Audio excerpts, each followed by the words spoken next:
I'm muted. You're no longer muted. Hi. Okay. Hi, everyone, and welcome back to a special episode of the Tabletop Express live teach Q and A. And today, I will be on the Q and A side of this, not doing the teach today. We have a guest teacher in. You may have seen him perusing the chats. You may have seen him come on stream at times. Today we have guest teacher Ryan Clementz, who we lovingly call Squirrel. That's because you told me to call you Squirrel. Yes. But it makes it easier because my name is also Ryan. So if you have questions, Squirrel is going to be answering them today. How you doing, Squirrel? I'm doing good. I've been excited to do this ever since it became a thing. So I'm Yeah. looking forward to it. Yeah. Yeah, and what's really exciting. So, this is from fellow Council of Ryan's member Ryan Laukat. Now or never. And why don't you tell us what people are going to be expecting? Like, tell us about Ryan Laukat and this stuff. Okay. Ryan Laukat started out as a designer, and he did a few games like Trollhalla, and this was pre-Red Raven Games, and then eventually he made That's his own publishing place, right? Sorry? Yeah. Go ahead. Oh, yes, no problem. But he then created Red Raven Games, which is his own publishing company, and he started making games for that. The first one for that was Above and Below, which many people know. In fact, it's the very first game of this series, which is known as the RZM series. This right here is specifically the third one of that series. And there's also Near and Far, which a lot of people might know, which is part of the series as well. Far. Sorry, I'm gonna act out the titles.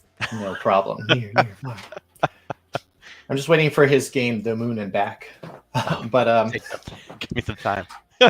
But no, he made a lot of games, and he also is great at his illustrations as well. He's known as a very fantastic artist, and so the fact that he puts his art in all his games and just makes and keeps on producing such quality things. And so I'm looking forward to showing you Now or Never, which is one of his latest releases. Well, let's do it. Sleeping Gods. Yeah. Let's do it. Let's jump right in.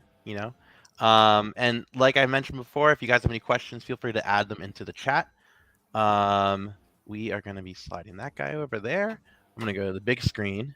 Okay. And Squirrel, take it away. Okay. If you don't mind going to the moving cam, I'm going to show you is I'm just going to show you a few of the components and what you're actually looking at. First things foremost, I need you to know that this is a space hog of a game, like In the Meantime Space Hog, but actually a space hog. It takes up so much room. Let me actually lift my camera up real quick. Yeah, this table is a 4x6 table, and this is only set up currently for one player. One single player gets this board, and these buildings right here, and that's one player. So if you are going to have more than one player, be sure that you have enough room or a big enough table to hold all the components for such. It's going to be very important to you.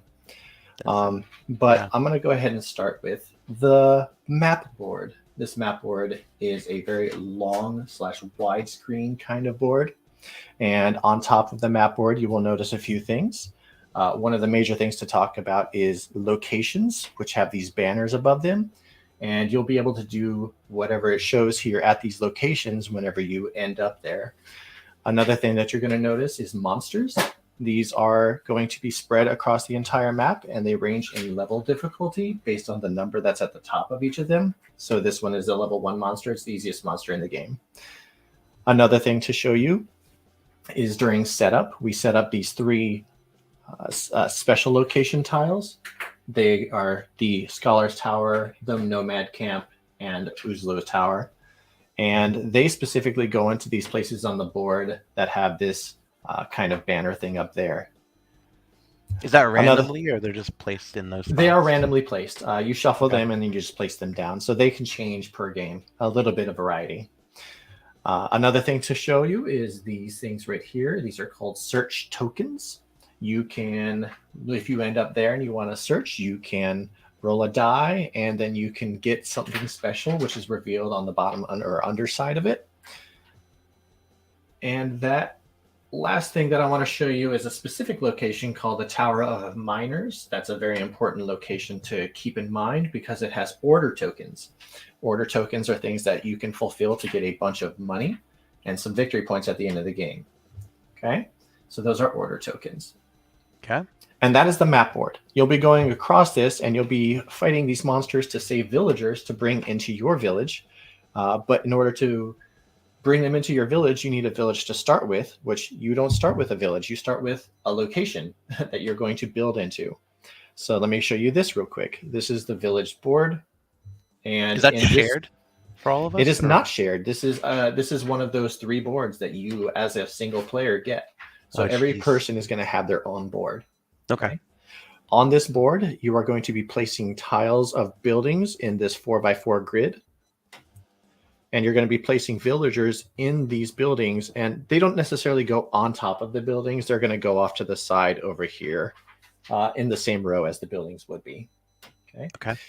On top of that, on this board is your resource track. This is going to show you what resources you have and how many.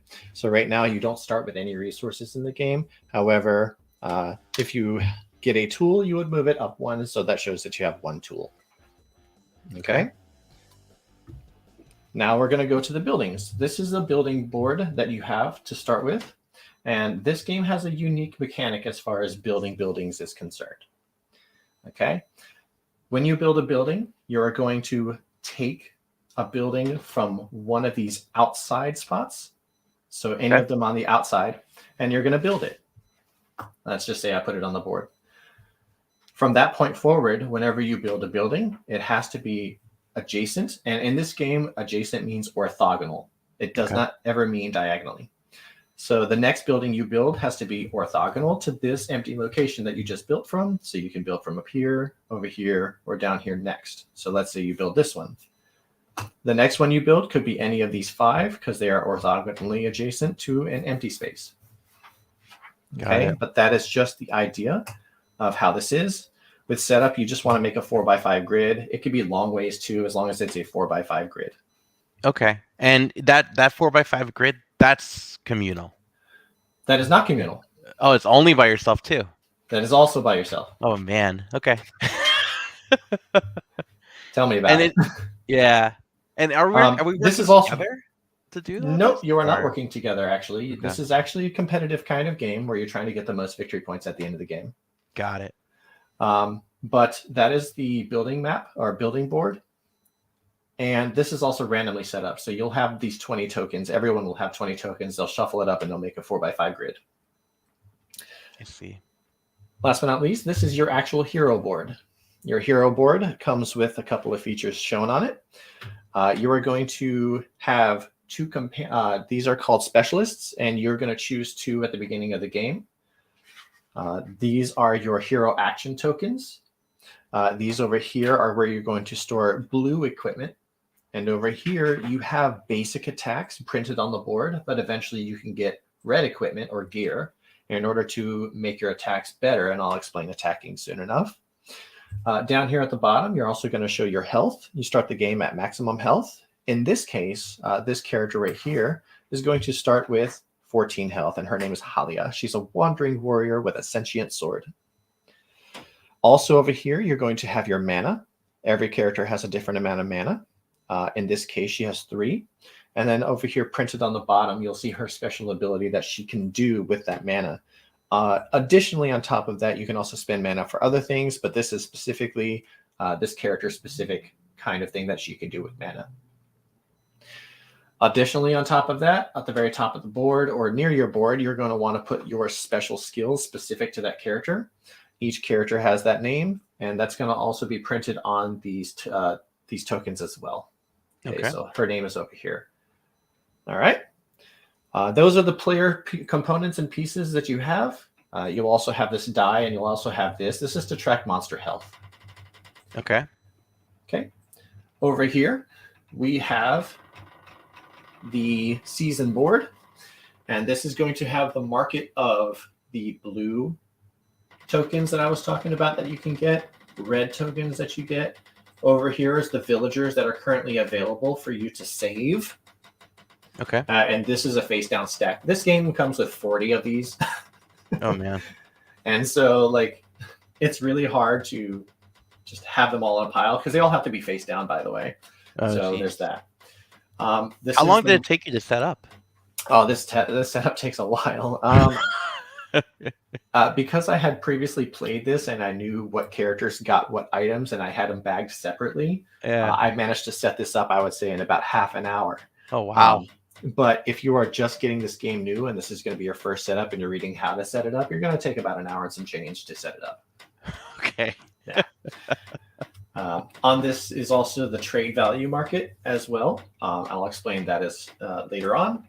And this is also tracking the amount of seasons that the game has gone through. And there are 6 seasons in a game. And we're starting with season 1, of course. Of course. Okay. I put some resources on the side. There's money.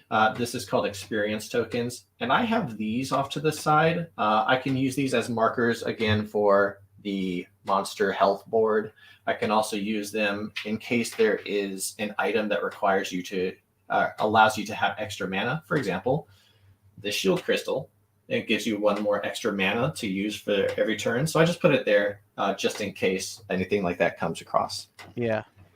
The last thing, 2 things to talk about on the edges of the board are these. These are specialists that you can hire. There is always 4 available at any point in time. And last but not least, these are quest cards. There are 3 different kinds.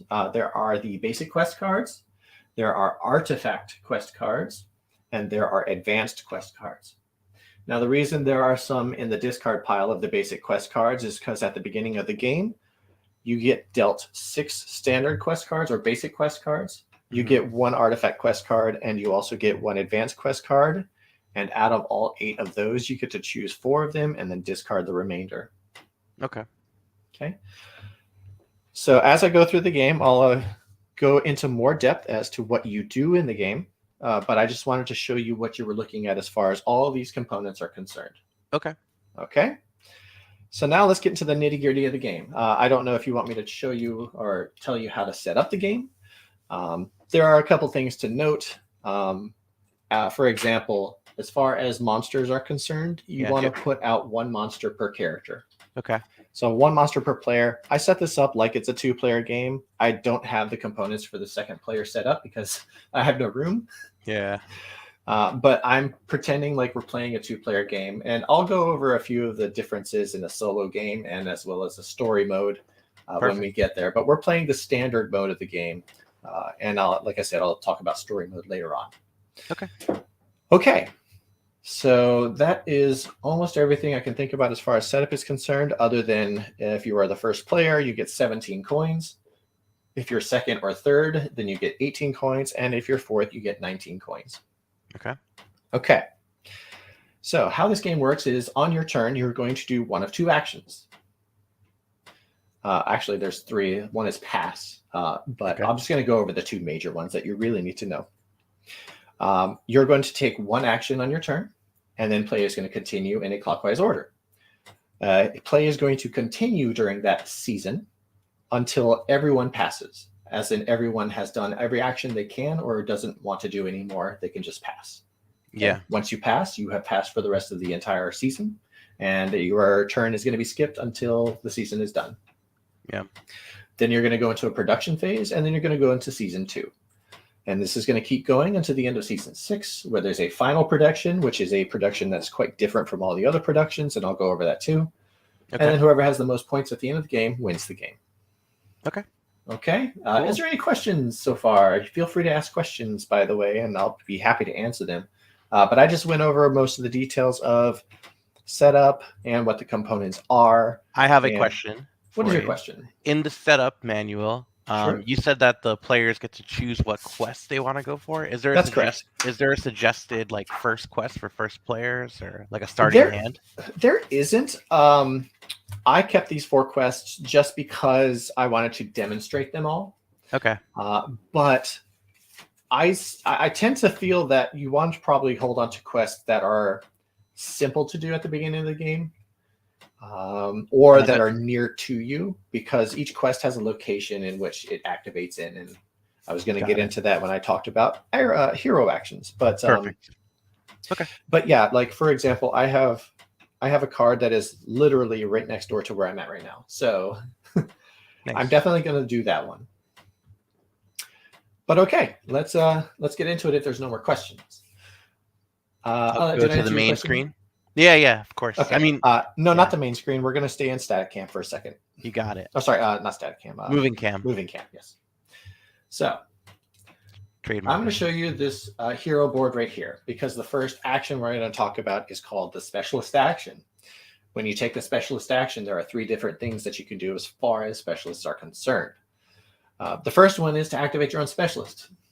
In order to do that, you look at the large cost, which is the coin at the top, and you pay that amount, and then you do the action of the specialist, and that is doing the specialist action. So in this case, let's pretend that I want to do a build action. Okay? Yeah. And that's what that icon means right there. So what I would do is I would spend $5, which is shown at the top, spend that to the bank, and then do a build action.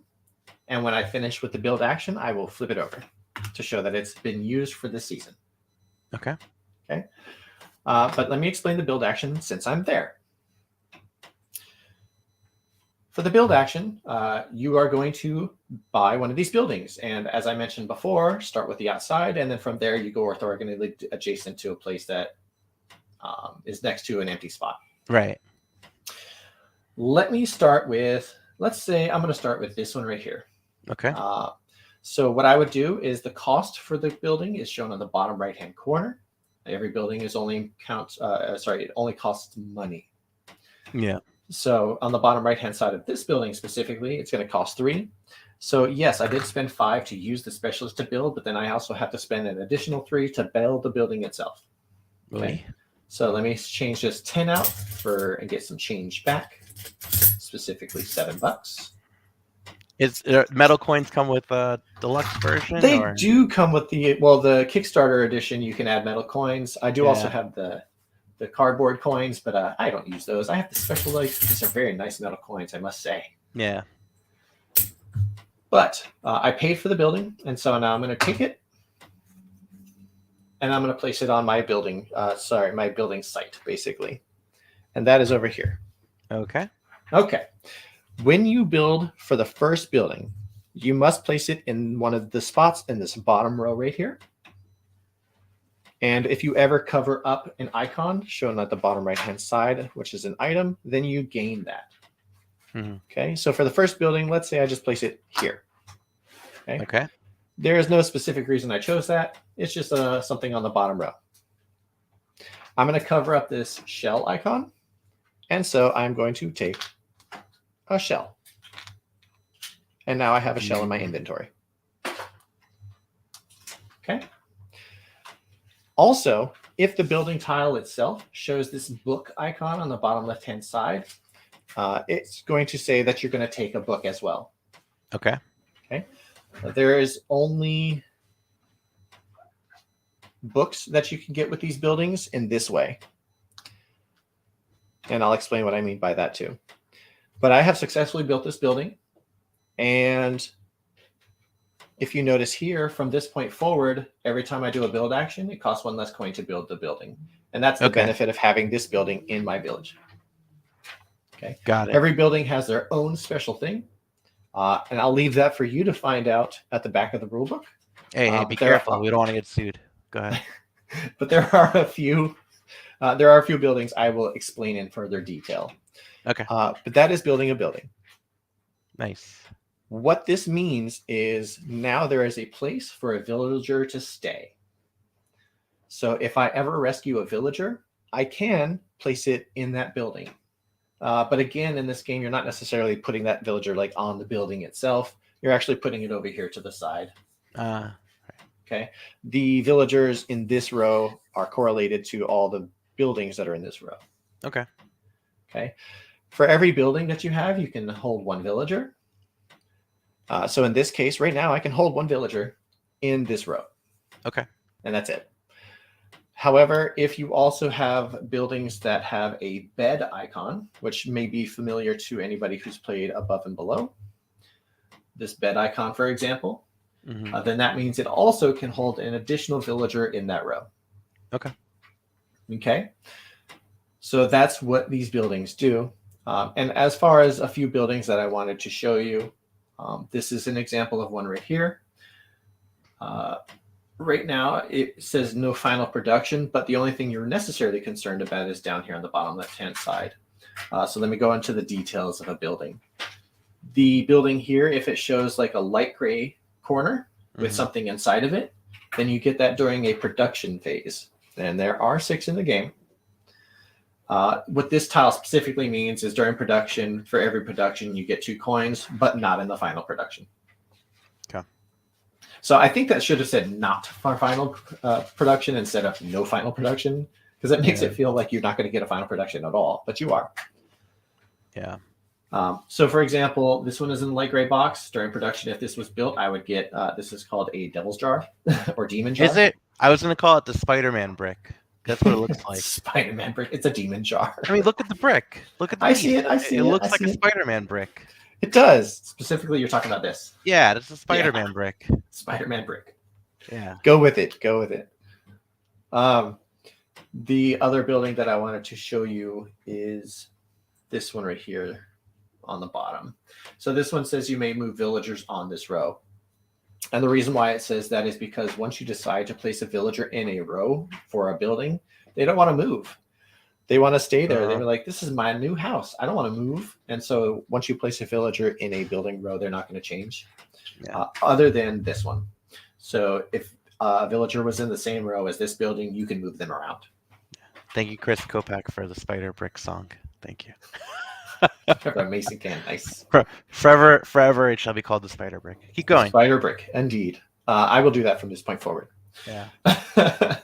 But that is building a building. And as far as if you build your next building, it has to be, you might have guessed it, orthogonally adjacent to a building you've already built. Yep. Okay. Over here on the building board, you can get shells for every building in the first row, and then a couple resources up here for as high as you build. You may notice some of this as well. This means that you have to pay an additional 2 coins to build in that specific spot. Oh. Yeah, you that's specifically. Misleading. Go ahead. It is a little misleading. It looks like you get $2 per building. I thought I'd clarify it on cam. Thank you. You're very welcome. Yeah. So you spend 2 additional bucks to lay your building there. That's correct. Okay. And you definitely want to. And the reason being is because I'll explain this right now since we're already finishing up this building board. At the end of the game, depending on if you fill in the row, so if you see this has four squares, that just means fill in all 4 squares of buildings. At the end of the game, if you have this row filled, you get 6 points. This row is 7, and the one at the top is 8. Okay. If you fill them in. Got it. I'm also going to explain this since we're on to villagers as well. So it's a little difficult to see. Let me see if I can zoom in just a little bit. Well, but very zoomed in. Very zoomed in. But specifically, I wanted to show you these 4 little icons over here. Yeah. That's because each villager produces a different item. Okay. And what this is saying is at the end of the game, if you have 4 villagers here that have these 4 different goods, then you also get an additional 5 bonus points at the end of the game. It's 6 if you, 5 for that one, 6 for that row, and 7 for that top row. If you have villagers filling in those buildings, if you have those 4 villagers that produce those 4 different goods. I see. And those are on the villager tiles themselves. What good? They are the villager tiles. In fact, take a look. Yeah. That is a villager tile right there. I see. Yeah. Okay. Okay. But that is building a building. And that is one thing that your specialists can do. The starter specialists can do. Yeah. Okay. The second one over here. So this, by the way, this is a starting villager, a starting specialist, and everyone gets this exact same kind of tile other than, different art. Oh, cool. So pick whatever you'd like. However, at the beginning of the game during setup, you also have to choose which of these kinds of characters that you have. They all have this heart icon. Yeah. Which, if you use this villager, by the way, what it does is it makes your health go to the maximum, no matter where it is. However, each different one of these has a different item that they make. This one specifically, if you use its ability, it costs 6 money, and it gives you a tool. So you would increase your tool count by 1, for an example. So are those chosen randomly? Those are not chosen randomly, actually. They are put into sets, and you choose a set. Oh, okay. Got it. I chose this one specifically, though, because I'm solo and I'm teaching, and so I chose. Okay. But normally you would have rows, and another one, for example, gives you an experience token. Another one gives you a shell, but it's all depending on the set that you take. But these building ones are always the same, and they cost the same. Got it. The one with the shell costs 5 to activate, as an example. Yeah. Okay. So that is using your specialist. Okay. That is one of the 3 specialist things that you can do, is use specialist. But I'm not done. Okay. I kept these to the side. Because of lack of space? Yeah, I kept these to the side due to lack of space, but you have neighbors. When you play the game with more than one person, you have neighbors. Okay. Even if you play solo, they are going to have their own specialists as well. Got it. Okay. But wait, there's more. They're going to have their own specialists as well. Let's say you really want to build, but you've already used your builder this round. Yeah. Okay. What you can do is you can say, hey, neighbor, I'm going to borrow your specialist. Now, how that works is you're going to also spend to the bank the amount shown on the top as well. However, if you use their specialist, then they are going to, from the bank, get the amount that's shown on the bottom. Oh, they get it from the bank. Yeah, they get it from the bank. So in essence, you could give them 3 and put 2 in the bank. Exactly. Yeah. It's the same thing. But like the rules say that like you pay that much to the bank, and then the other person gets this amount from the bank. Got it. It's the same thing for the most part. You have used their specialist though, so it does flip over. Oh, that's mean. It can be, but hey, they're getting money, and money's very tight in this game. Do they have a choice to refuse? No, they do not. Oh, yeah. They do not. You can't say never. So where's the never part in now or never? No, it's now. That's the now part. That's the now part. I want to use you now. I'll wait for the never. Okay. I'm trying to think of a never. Don't worry. We have time. Go ahead. Okay. So that is using a specialist. And again, you flip it over when you're done. And we have the second thing you can do as far as a specialist action is recruit. You can recruit a specialist. Sorry, any questions as far as using a specialist right now? I will highlight that Chris Barrows, I think he knows the channel. Yeah. I'm kidding. His name. Co-conductor, founder of Tabletop Express says, I enjoy the art in this game quite a bit. And I agree. Is definitely a great artist. Yeah, for sure. Some people don't know, but he did some art for Magic cards, Magic the Gathering, and he also did some for Dominion. I know about the Dominion cards. You might be familiar with that. Yeah. But he's done plenty of great art. I do suggest checking out the rest of his games. If you do enjoy this art, all of his art is pretty much brilliant. Just like that. And at the very least, you'll get a game with good art. You would, exactly. Yeah. That's why I got one of my first games, is because the art looked great, and it was a Ryan Laukat game. Nice. I'll get into that later. Okay. Not now. Go. Never. It's a different game. Yeah.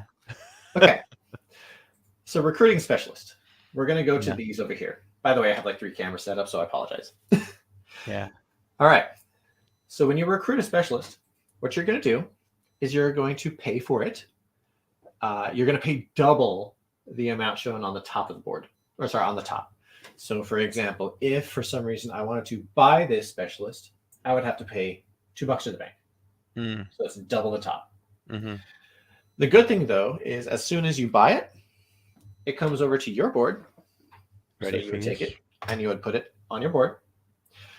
If you had all 4 of these spaces filled and you bought a new specialist, you would have to get rid of one. It can be already used specialist. It can be a not used specialist. It does not matter. You just have to get rid of one. You would place that newly recruited specialist on your board, and then you immediately activate it. That's cool. So without having to pay again because you already paid to recruit it. So you pay, you activate it, you do its thing, and then you flip it, right? That's correct. Okay. Yeah. This one in particular buys you gear. As mentioned prior, there are 2 types of gear. There are blue and red gear. Yeah. You would pay the cost shown on the left-hand side, and then you would get that gear token, and you would put it on your board. Okay. But that is the icon for buying gear. So if I bought gear, I would put the blue ones over here on the bottom right-hand side, and I would put red ones covering any of these on the left-hand side. Okay. So that's buying gear. And they have a border, right? A blue border and a red border. It's kind of hard to see, but it looks like it. They have a banner. Their banner, by the way, is blue and red. No, I mean on the actual player board. Oh, yes. It is a little difficult to see, but that is a red banner right there. And that is a blue banner over here. Yeah, and that's good. So, because, yeah, I see. Okay. Oh, yeah, and Chris mentioned Sammy Lasco is also an amazing part of the amazing people who design, publish, and do their own art. Dale of Merchant games. The Dale of Merchants. I am very familiar with Dale of Merchants. I love it. Okay. Did I lose focus? There we go. Okay. But that is recruiting a specialist. Oh, yes. And then after I use it, I do. You flip it. Yeah. Okay. The last thing that you could do as far as a specialist action is concerned is called resting.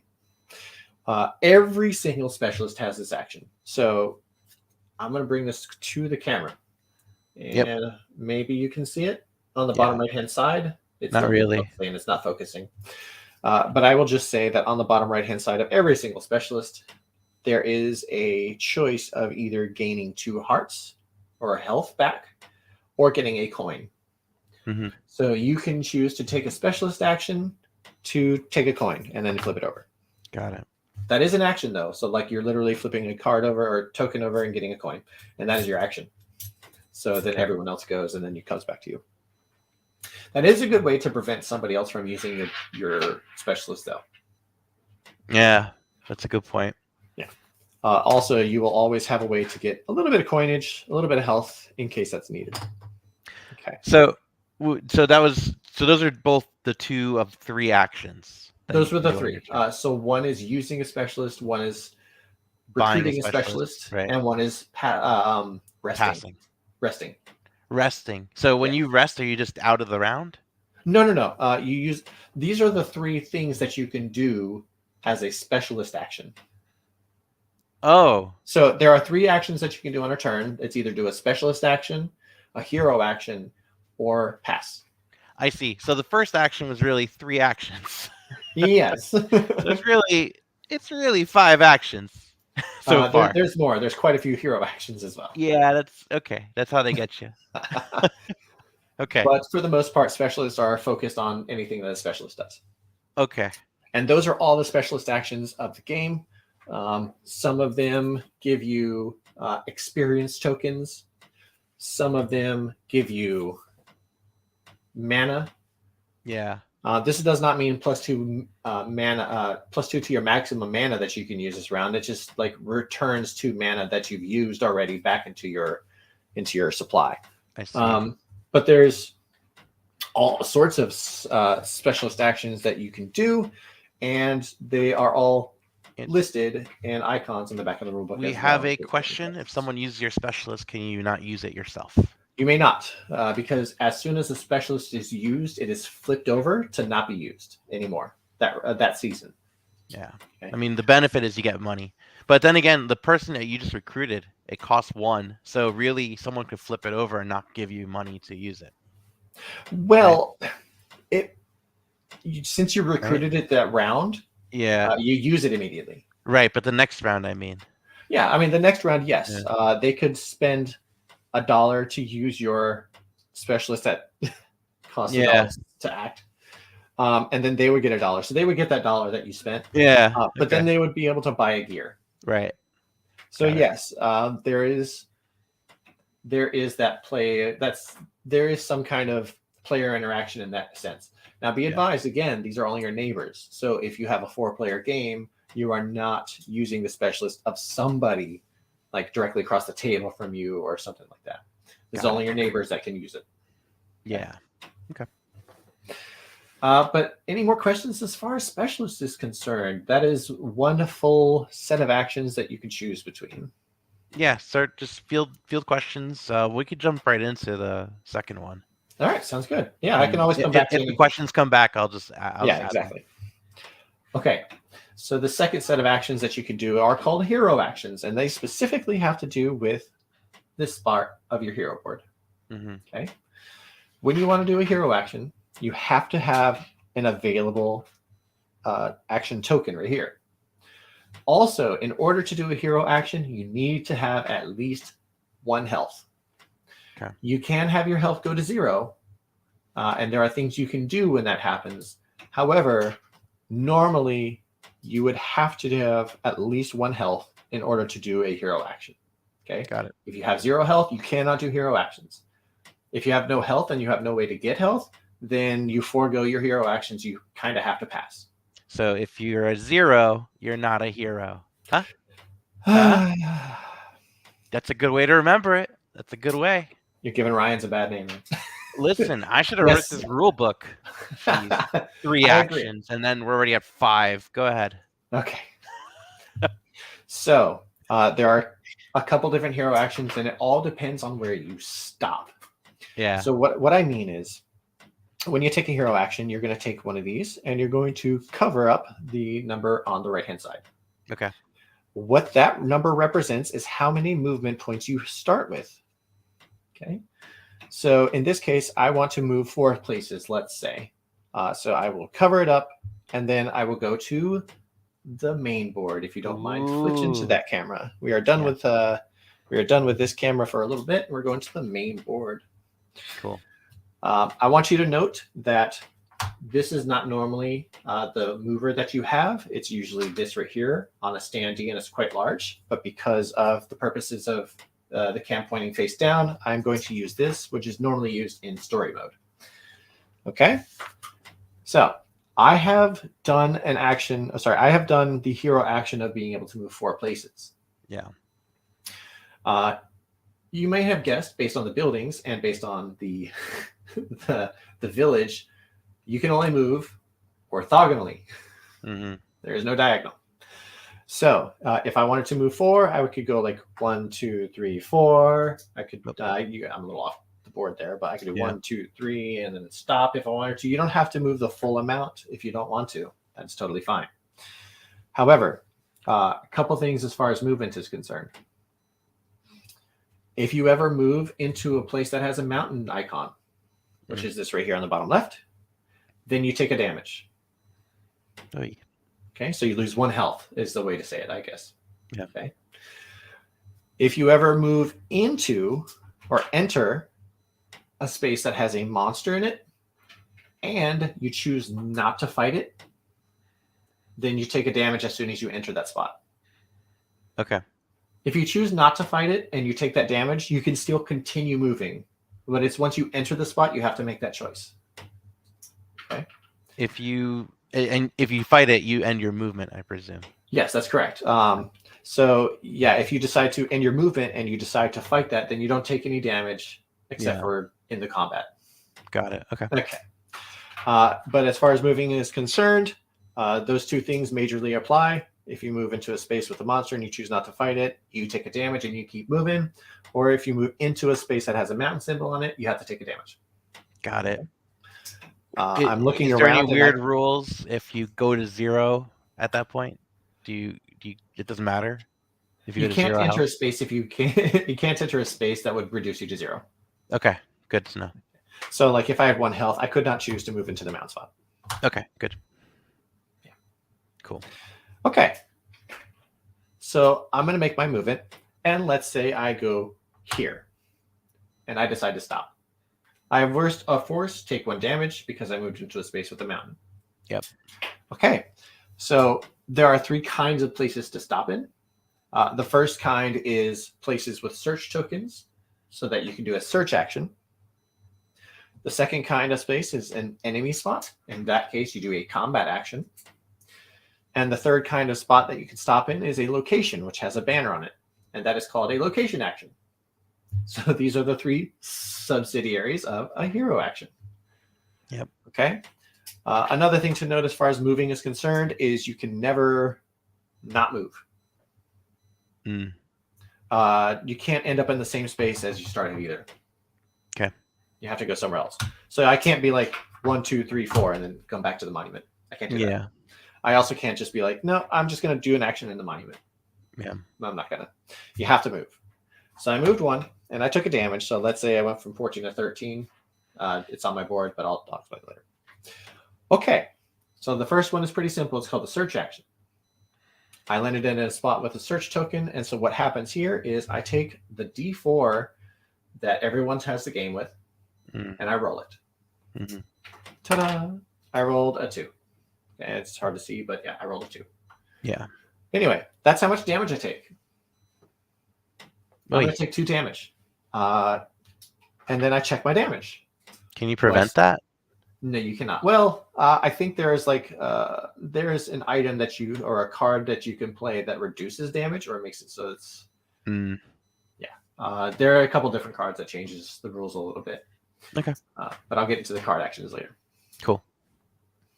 I can do a search. I rolled a 2. I took 2 damage and I checked my health. I am still above 0. So I successfully have searched for whatever this is. So hang on, because Sabrina asked the question. You're searching for damage because you roll the die, you take the damage, and then that means you succeed your search. Yes, you succeed your search by taking this damage. Okay. I don't know. Maybe you stepped into a prickly bush to find something. I don't know. That's into 2 prickly bushes. 2 prickly bushes, or a very, very prickly single bush. I mean, or you could step on the D4. That's very painful. Oh, that is very painful. So I've done it. Yeah. But no, you're taking damage because you're searching. Yeah. No matter how you want to interpret it. The story. This is a story game. The story is yours, however you want to interpret it. But I successfully searched for it, and in my boots. I get whatever's shown on the token. So in this case, this icon specifically means I have found a villager. Oh, cool. So what I'm going to do is I'm going to go over to this villager board. Can you please go back to the moving camp? That's a good point. You could say that you're exerting you're exerting stuff instead of losing health. You're exerting energy. That you can do that. Again, you can say it how you will. I'm just saying that the rules say you take damage equal to the die roll. So however you want to interpret that, that's up to you.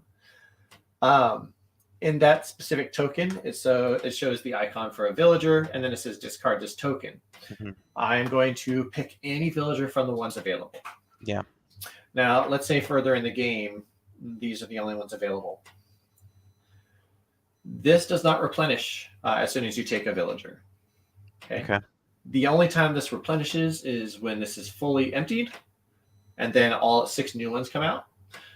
Or if at any point in time someone uses 2 experience tokens and it only fills in the empty spots. So if it was like this and someone spent 2 experience tokens, they could fill in these 3. Okay. Yeah. But as it stands, I have all 6 options available. So let's say I take Spider-Man. Yeah. That's what I would take too. Okay. So here is an example of a villager going into the village. Okay. I do have a building that this villager can stay in. I don't have to, though. If I want to hold on to this, maybe I already had a Demon Jar villager in there, and I wanted to go for that complete, different set. I could just put this off to the side temporarily. I don't have to put it in the village yet. Okay. And like I said, the reason might be because you want different sets, and you're just waiting for a building to come up here to start a new set, perhaps. Whatever you decide. Because if you remember, as soon as you place a villager into a building or in its row, it is staying there. It is not going anywhere else. So you could put it off to the side for now. Let's say that's what I do. Okay. Okay. Now that I did that, this token specifically says discard this token. So I will discard it. It goes back to the box. Okay. Can you go back to the static cam, please? Stat cam. Let's pretend that this wasn't there. Let's pretend that this was here. It's almost like I seeded this game. Let's say it was that instead. So that specifically shows the icon of a card. When you have the icon of a card, you can choose one card from the top of any of those 3 decks. Those are the quest decks, right? Yes, those quest cards, yes. Yeah. You can pick anyone from the top of any of those 3 decks, the basics, the artifact deck, or the advanced deck. Okay. Also, it gives me a demon jar or a Spider-Man head. Nice. So in which case, I would increase the amount of ones that I had on my board. Now, if you notice, this also did not say to discard this token. Right. And so what you do with that token specifically is static cam, or sorry, moving cam, please. Moving cam. Okay. You're going to put this, and you're going to put it next to your building or village board. Okay. If you notice, it's kind of like the buildings that have production in the fact that one corner is gray or like a light gray. Yeah. And the reason being is because during production, you're also going to get coins equal to the amount of these search tokens that you have. That's cool. Okay.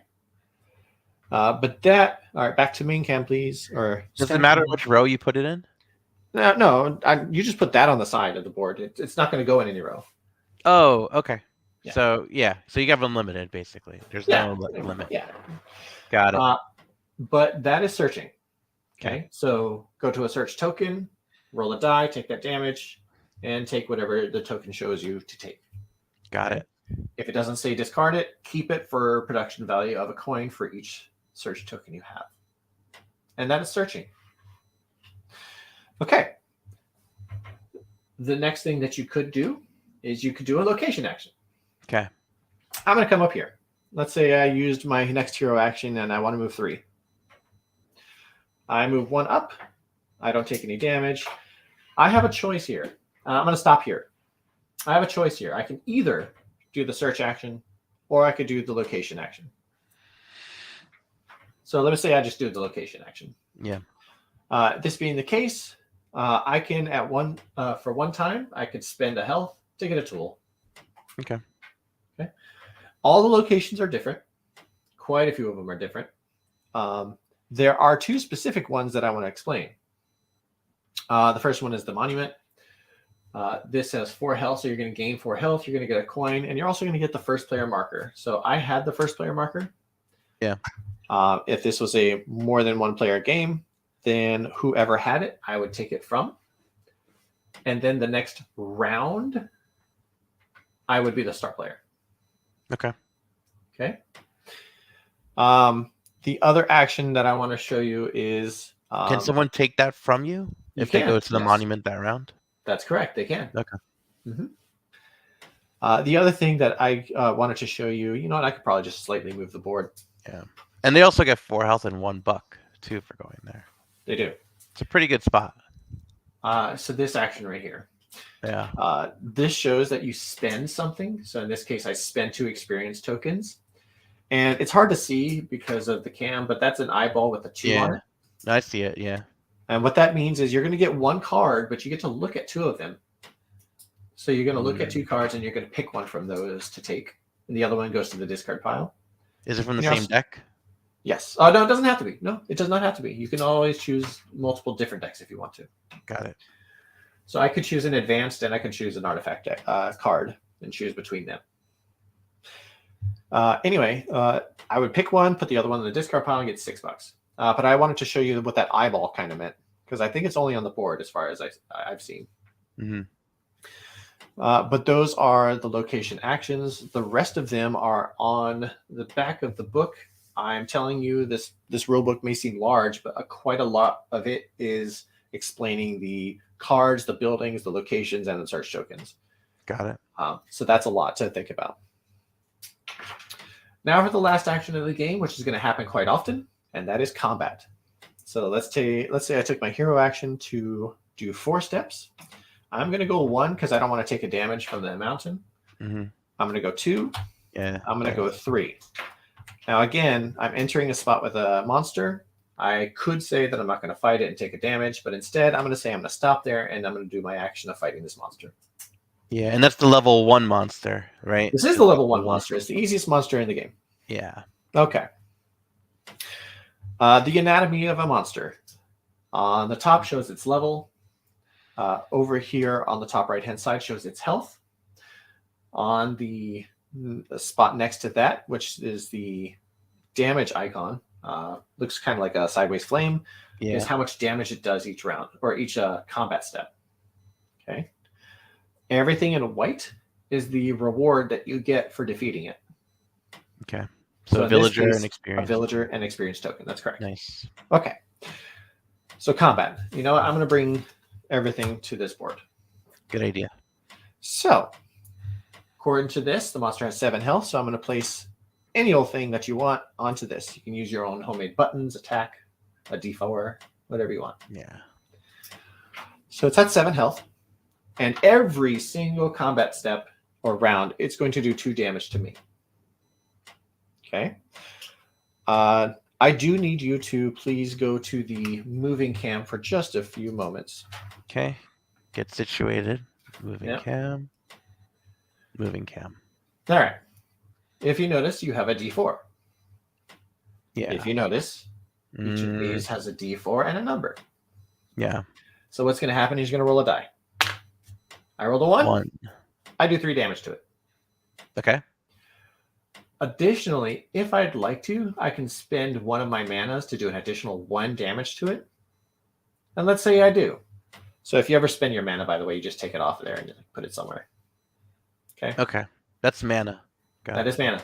Okay. So I'm going to do 4 damage to it.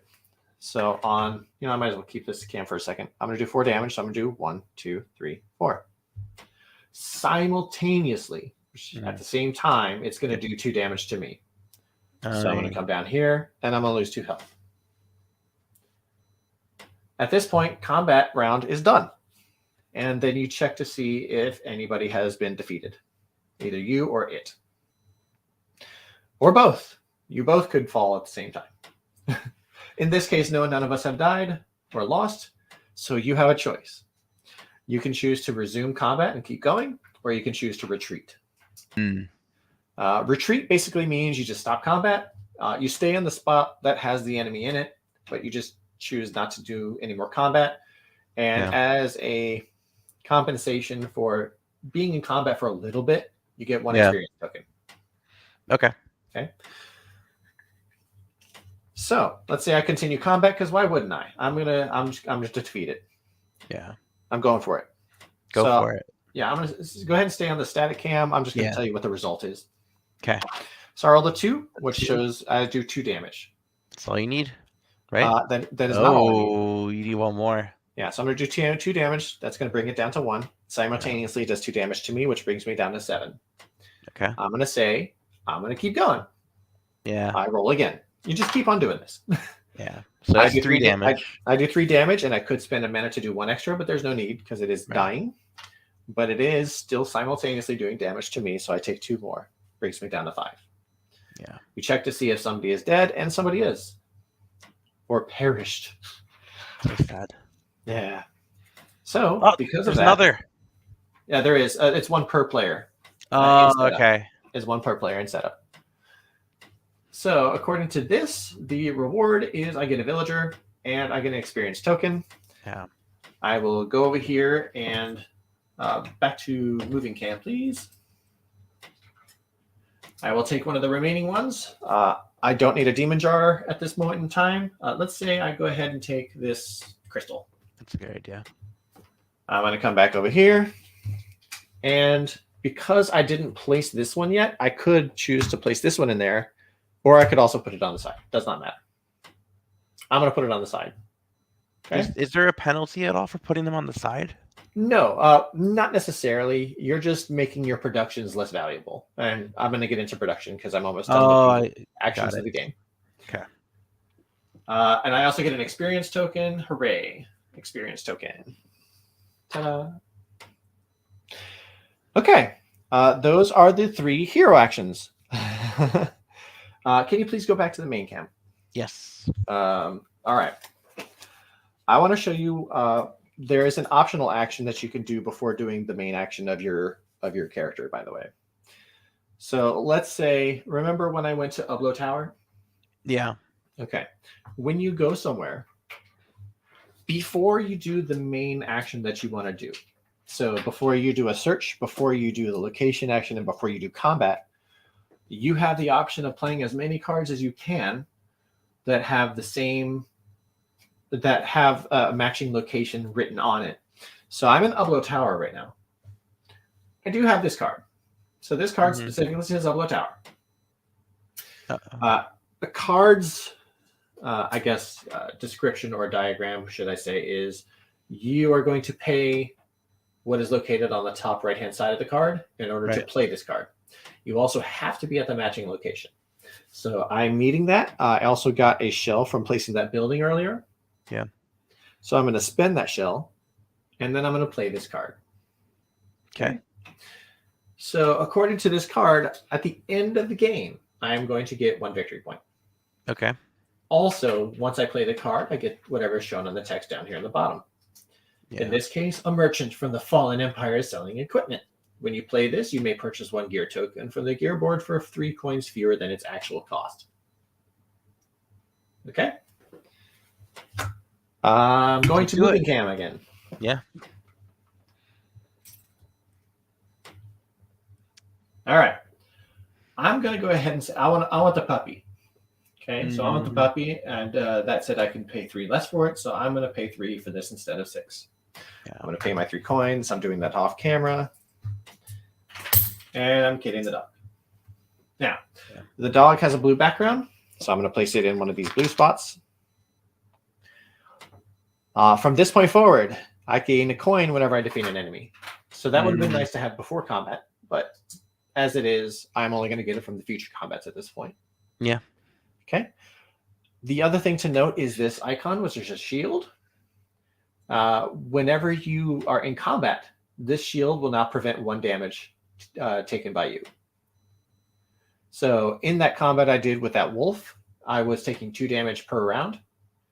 With that, if I had this, I would only be taking 1 damage per round. Oh, okay. Yeah. But that's what shields do. Now, can you get rid of items if you want to buy like a 4th blue one? Yes. So just like the specialists? Yeah, just like the specialists, what you are going to do is, yes, if you don't have space for one of them, you would have to discard 1, including the one you just got if you wanted to. Okay. All right.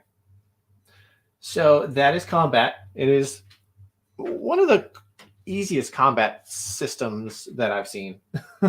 Yeah, I like it. But yeah, then after I have gotten my rewards, by the way, I discard the token. It basically goes back to the box. You can't fight other players in this, right? You cannot. Okay. Just clarifying. Not saying I would. I think that would take away from the game. But go ahead. But aside from that, that is all the actions, all the main actions in the game. So specialist actions, there are a subset of 3 of them. Yeah. And hero actions, there is a subset of 3 of them with 1 optional one, which is playing a card. Or playing cards. You can play multiple ones if you have it. That's like a free action, right? That is in essence a free action, but again, the cost is being in the same spot and paying the cost on the top right-hand side of the card, etc. Yeah. But that is all the main actions of the game. You could pass too. Oh, yes, you could pass. You can pass. All right. So, by the way, that card that you play, if you ever play a card, stays in front of you because, like I said, it's victory points at the end of the game. Some of them have ongoing effects, etc. I see. Now, during the game, there are also what's things known as anytime actions. Now, anytime actions are not main actions, and the reason being is because you can do them at any point in time. You can do them during the production phase, in the middle of your turn, in the middle of an action, in the middle of someone else's action, on another player's turn, etc., etc. Anytime. If you've ever played Hallertau, which I know you have, just like Hallertau, you can play cards at any point in time.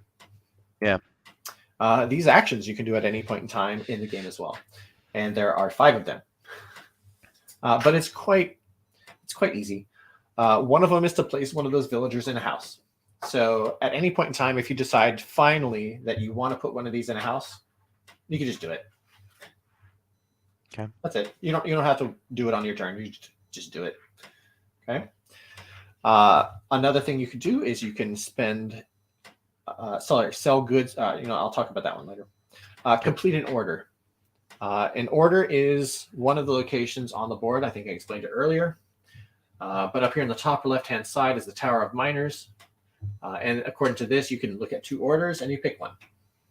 So you would pick 2 of these and you would pick one and the other one would be discarded. Okay, so let's say I pick this one. At any point in time, so while I have this order, I can fulfill it by spending the amount shown on the left-hand side, and I would get all that money, and then this would stay on my board or near my board with this side face up. It would be placed down like it's complete. So you just put it like over there. At the end of the game, this is going to be 2 victory points per order that you have completed. But yeah, that's a way to make money. So at any point in time, as soon as you have the ability to fulfill that, you can do that anytime. Okay. Another thing you can do is you can pay to experience to refill all the villager spots that are empty. As I mentioned on that board before, you can fill in any empty spots. You don't replace the ones that are already there. The last 2 that you can do, the last 2 anytime actions are a little bit more in depth. The first one is spend experience tokens. So you may have noticed these. Yep. So these are your hero abilities that you unlock during the game. And what you have to do is you have to spend. Doesn't show. XP? There. Experience. Yeah, you have to spend experience. And the amount that you have to spend, there's a number next to the experience token icon. Yeah. That's how much you have to spend in order to gain this ability. Makes sense. So be advised, these are blue banner things and these are red banner things. So they would also go into the spots along with gear. Yeah. Okay. But these are skills for the most part. One important note as far as gaining these skills is they have a ladder system to them in the fact that this one has 2 dots on it. So before you can get this skill, you have to get a skill that has 1 dot. Okay. Okay. Specifically for blue. These are specifically for blue. So like you have to do either this one or this one to get this one. Okay. But I can't have all 3, right? I mean, you could. Yeah. Okay. But that would use up all 3 of your blue spots. Right. Okay. Yeah. Same with the red. There's this 1, this is 2, this is 3. I need to do this one before I get this one. I need to do this one before I get this one. Yeah. Okay. Makes sense. This one's 4 big experience. Yeah, but look, 8 damage. It is 8 damage, and you can spend a mana to do 4 more. That's sick. It's huge. Yeah. It's much better than 2 damage. Yeah. But that's how you can increase your skills, increase your damage. Okay. But yeah, at any point in time you want to spend the experience required and then slot that in. Okay. The last anytime action that you may do at any point in time, which is why it's called an anytime action. Market. I see. It is the market. So whenever you have those goods that it's showing there, you can convert them to money. Nice. At any point in time. There is always the option of selling a single good for a single amount of coins. But it's better for you to try to combo them into packages and sell that package for the amount shown over here. Got it. Okay. But you can do that at any point in time to get money. And like I said, money's tight. It is really, really, I think, a very innovative kind of market way to get money. It's really, really good. And it's going to be very important because a lot of these buildings are expensive, especially the end game victory point buildings. But those are anytime actions. Now I have explained every action period in the game. Is there any questions currently about actions period in the game? Let's see. I think we are a-okay. You covered all the anytimes. Yep. You covered, well, is passing, you just pass? And yes. So passing is basically you are ending your turn. Passing is you're passing for the entire season, the rest of the season. So you can't come back in. That's right. You can. Okay, good to know. In order to signify that, by the way, if you'd like to, you may just if you have any of these available and you pass, you would just cover these up. Mm. And that's a way to signify that you're not doing anything else. Okay. Okay. Now that I've explained all the actions and there doesn't seem any questions, take care, Chris. No. Yeah. Thank you, Chris. Yeah. Let me talk about production. So after everyone has passed, then you're going to do a production. And it depends on the season, what kind of production you do. For the first 5 seasons, at the end of them, you're going to do a standard production. Yeah. And then I'll explain final production and gain victory points, and that is the wrap. Over here, you are going to get production. And you're only going to get production from things that are here. Let me throw out a couple buildings here and there.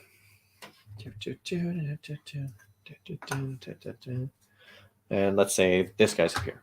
Okay. As far as production is concerned, you're going to get anything that's in a small gray box in the bottom left-hand corner.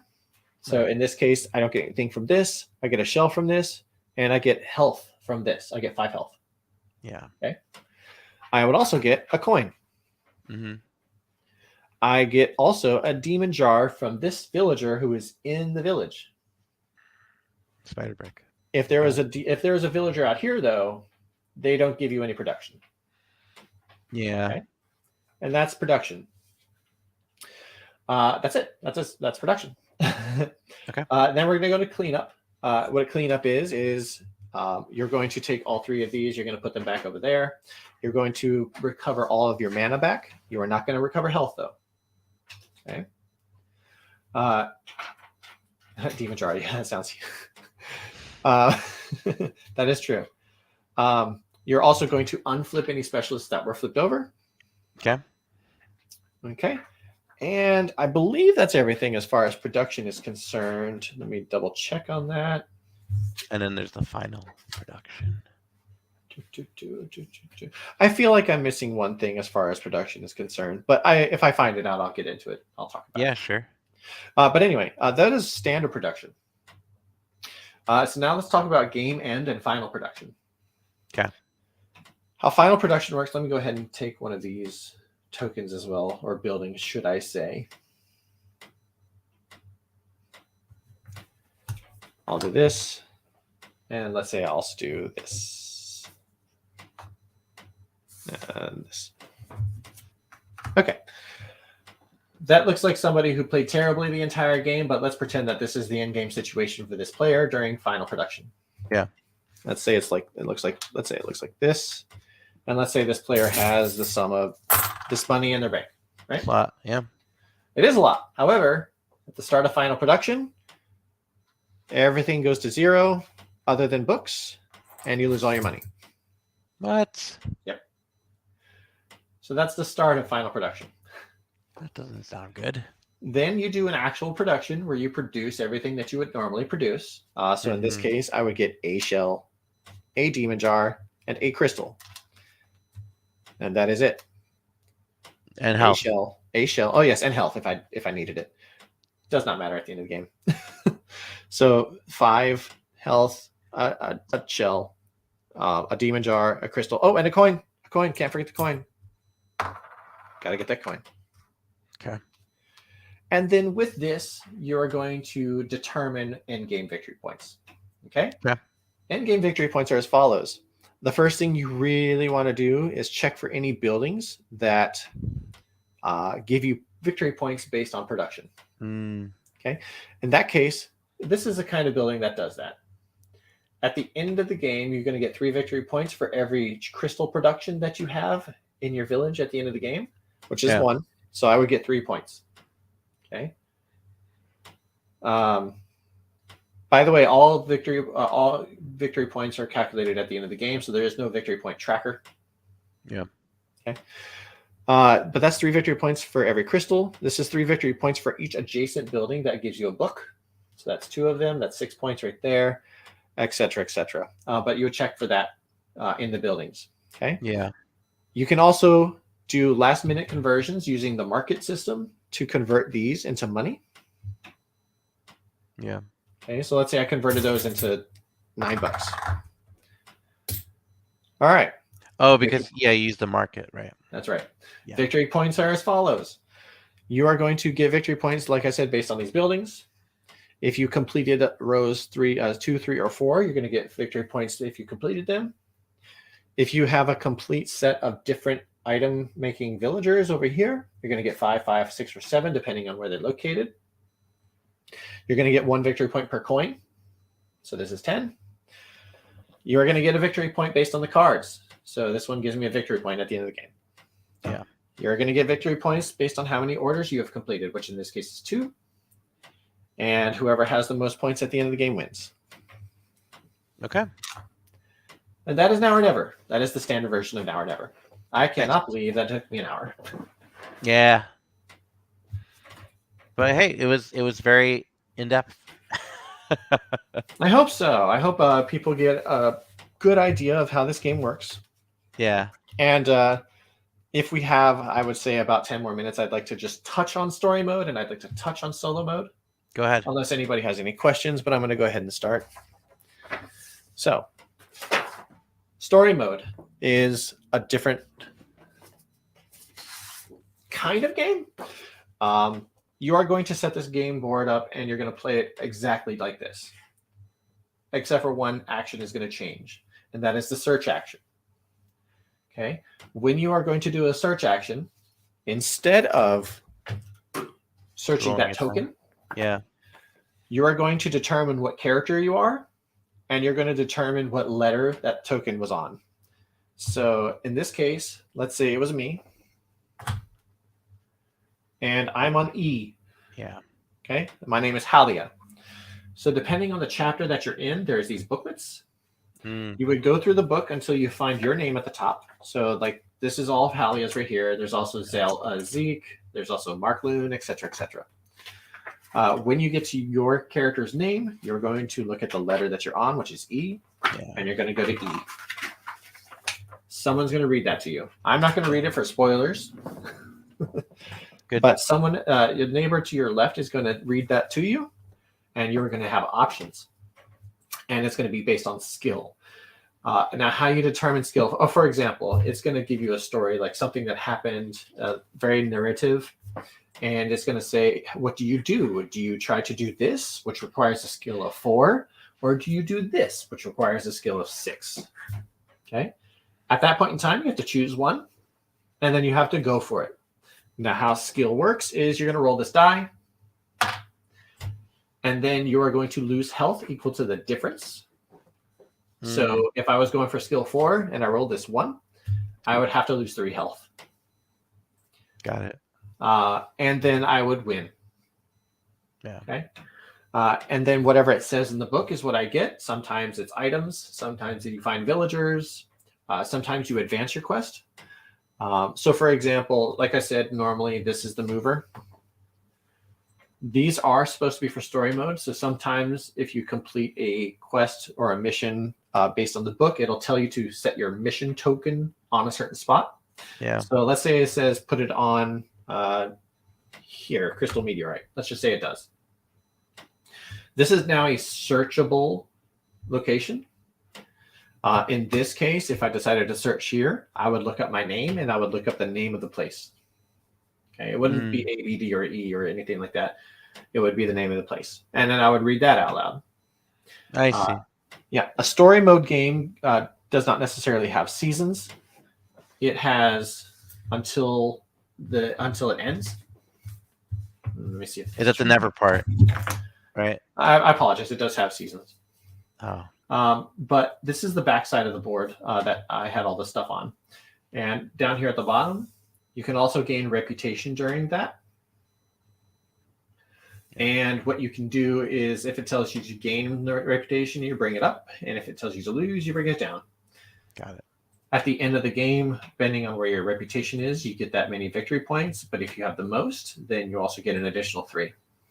Yeah. Okay. You can track all these things on this campaign board or campaign sheet. Okay. Got it.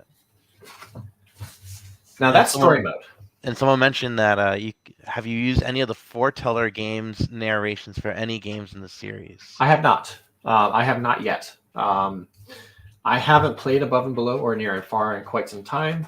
Above and Below was kind of one of my 6 months ago. I would say it's the last time I played Above and Below. It's just a voice acting app, is it not? It is. It is narrating by. It is a voice narration. So in Yeah. fact, instead of having a neighbor to your left read it out to you, you can just run that. Nice. As far as I understand. Yeah. Which is also great in solo mode. Yeah, that's what I would use it for. But for the most part, that is story mode. That's the only differences. Yeah. Now, as far as solo mode is concerned, you can use it in story mode or standard mode. But if you're specifically only one person, you use these 9 cards. All of the cards really do is it moves things along so that you don't have to see the same villagers in the market forever. You don't have to. You might not be able to fight a monster because the solo person took it away from you. So it kind of changes up in random ways what you see and what you can do. That's good. So here's an example right here. You just flip a card and do what it says. Yeah. So the only thing that the bot gets is 2 specialists, like 2 of the starter specialists. That's all they get. They don't have anything else. So you could use the bots as specialist. Yes. So, for example, this one says they exhaust their leftmost specialist. If all are exhausted, they exhaust your leftmost specialist, and you gain the tax. The tax is the bottom number. The money. Yeah. You also discard and redraw the 2 gear tokens on the bottom row. So, like 1 red, 1 blue, and then you refresh it. So that's a way to keep things changing in the game instead of like you having to see everything the same. Do you just shuffle the deck, go through it, and then when it's empty, you reshuffle? That's right. So you're going to go through this deck, and then once it's done, you're going to redo it. Okay. And that is solo mode. The last thing to talk about is the underground. There's not much of a difference.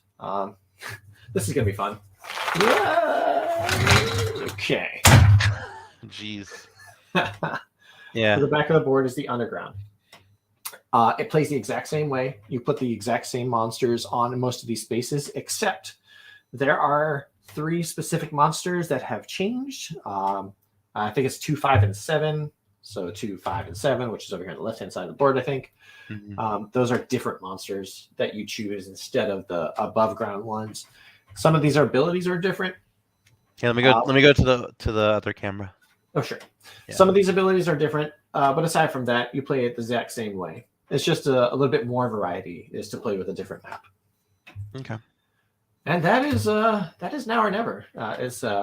Yes, I know it's an extensive teach, but if I was teaching this in person, this would go a bit faster because I'd prefer that they would jump right into it to start experiencing the rules and stuff like that of the game. But for a teach that's on cam where we're not actually jumping into a game, that's a little bit more difficult. So I wanted to make sure. No worries. Yeah, it was.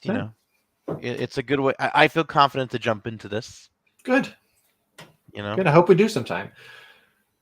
It can be a long game. That has been quite a bit of reviews from people. It can be a long game. It's roughly about an hour per person.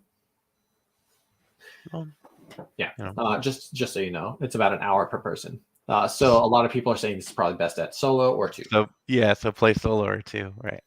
That's what people are saying. I don't know. I've never played it any higher than that, but it doesn't seem like it's incredibly long. I'm immersed enough in it. Yeah, sure. And as far as what I think about it, I always have to go back to my roots as far as Above and Below. That was one of the very first games I played in modern gaming, so it's always there for me. Yeah. But this one is a really, really good one. I haven't played Near and Far enough to determine that one. Yeah. I haven't even played the campaign for Near and Far yet, so. All right. Oh, I see. Hi, Board Game Grand. Yeah, we just ran through the teach. Yeah. Ran through in an hour and 20 minutes. Yeah. Well, with detail and stuff, but it went over very well. So, there it is. This teach will never end. There it is. I found it. I don't know about that. It's gonna end now. But okay. Before we go, first of all, thank you so much for teaching this, Squirrel. It's my pleasure. I am excited to play it for sure. So for those of you that don't know, we have some videos coming up this week and next week. So this week we're doing an on the table. We do our monthly chat with the community to talk about games. And this week, the special guest could be you because we're doing Not me. special call-in format. Yeah, it could be You you, guys. but it could be you as well. So special call-in format. We have a topic. Feel free to jump on in, literally on the StreamYard, and we'll talk, and then we'll kick you out and move on to the next person, and we'll keep it going. We'll have a good time. It's me a blast. And then next week we have a couple videos too. I know for a fact that next week I'm going to try to squeeze in a live teach as well for the game that's right behind me, which is Vagrant Song, because it's got trains. Or the Tabletop Express. And where was the train in Now or Never? I'm sure there's one somewhere in some quest or event or something. When I find it, I will let you know. Yeah, no spoilers though. Okay. But anyways, thank you so much. And if you are watching this at a later time, please make sure to leave any questions you may have in the comments, and we will answer them when we get to them. So until then, thanks again, Tabletop Express, and I'll see you all next time. Thank you. Bye.